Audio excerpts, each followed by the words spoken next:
রাত পোহালেই শুরু হবে সরস্বতীর আরাধনা। প্রতি বছর এই দিনটার জন্য মুখিয়ে থাকেন ছাত্রছাত্রীরা।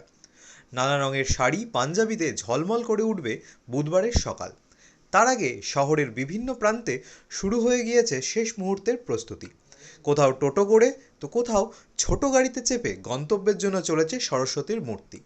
এবং সেই একই প্রস্তুতির ছবি উঠে এলো স্কয়ারফিল্ড সংলগ্ন সাম্পান ক্লাবের বহু পুরনো সরস্বতীর পুজোর মণ্ডপ থেকে।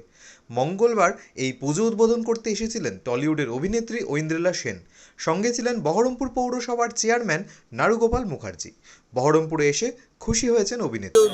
ভীষণ ভীষণ ভালো লাগছে। আর আমি স্টেজে এক্ষুনি মঞ্চে এই কথাটাই বলেছি যে আমার কোনো আইডিয়া ছিল না সরস্বতী পুজো এত ভিড় হয়।